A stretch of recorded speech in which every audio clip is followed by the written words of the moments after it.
construction ng isang flood control structure, yung nakikita nyo ngayon, yung protection wall, no? Dito sa river, worth 96.5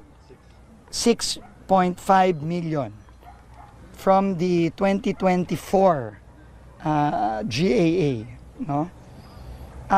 This contract was started on March 20, 2024. Tandaan nyo yung data.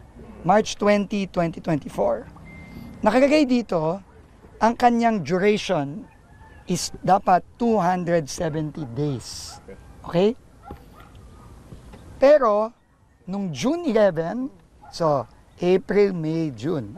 So, less than 3 months. Nakalagay dito, actual accomplishment, 100% in 3 months. So, tandaan nyo yan, ha? 270 days dapat. Di ba? 3 months, wala pang 3 buwan, nakalagay dito, 100% accomplished na siya. And kumolekta na yun, sir? Date collected, meaning nabayaran si Wawaw Builders, siya ang contractor, si Wawaw, July 21, 2024. So, 1 month after. Okay, tinanong ko si Cap Oscar, kailan ba nagsimula ito? Itong ginagawa, yung nakikita nyo ngayon. Kasi obviously, bago pa ng gawa yan eh. Diba? Ang sagot sa akin ni Cap, ang sagot sa akin ng mga kababayan natin doon, yung mga nakatira dito sa tabi, 3 weeks ago. Patay na, pinipilit buhayin. Kasi nabayaran na siya eh, nung last year. Sabi dito ng DPWH, 100% completed na to last year. Pero, siguro, 3 weeks ago, umiinit, nag-iimbestiga na ang Senado, nag-iimbestiga na ang Kongreso, nagalit na ang Pangulo,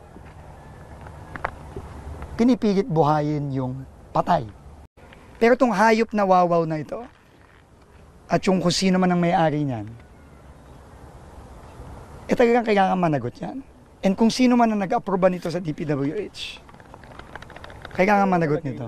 Ang nag-clear down nito, si JP Mendoza, Chief Construction Section, si Bryce Erickson Hernandez, Assistant DE, tsaka si Henry Alcantara at that time DE.